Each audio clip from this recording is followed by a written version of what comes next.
Oya wanangu, na ushauri mdogo tu hapa, naweza mkanisikiliza.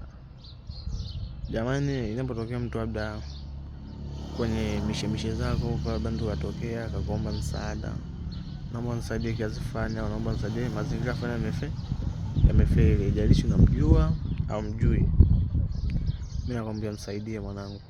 Japokuwa kuwasaidia watu wengine na sio vizuri. Unaweza kusaidia jitu kali jambazi mwanangu, itakuingiza kwenye shida kama hivyo. Au kumsaidia mtu labda mazingira fulani hivi hayaeleweki. Lakini kumsaidia mtu ni vizuri. Japokuwa ndio hivyo, wengine wanakuwa wana changamoto wanangu. Mtu yani labda amekuja ana shida yake, naomba unisaidie kiasi fulani hivi. Kama unacho msaidia mwanangu. Kama hauna, mwambie tu siku nyingine.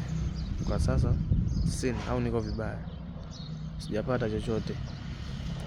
Mwanangu, unaweza kumsaidia hivyo mtu akawa labda ni mtu mwema, umemsaidia mwanangu, na yeye one day huko kupita zako akakuona akakumbuka, fulani bwana ulinisaidia hivi na hivi, na huko mazingira fulani wanaweza kukusaidia. Umeona?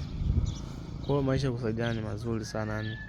Kuliko kwamba mtu anakuja anakuambia naomba nisaidie kitu fulani, unamwambia mimi sina, na ungalikuwa hicho kitu unacho au kitu hicho una uwezo nacho, au labda amekomba tu msaada wa nguvu, nisaidie kitu fulani, nisaidie kubeba kitu fulani, lakini wewe unamkatalia, sijui ni nini, mimi niko hivi na hivi. Amna wanangu, hiyo haipendezi wanangu. Kusaidiane, haijalishi tuko kwenye mazingira gani, ila kusaidiana mwanangu ni vizuri sana. Kuliko kumkatalia mtu na ungalikuwa una uwezo wa kumsaidia.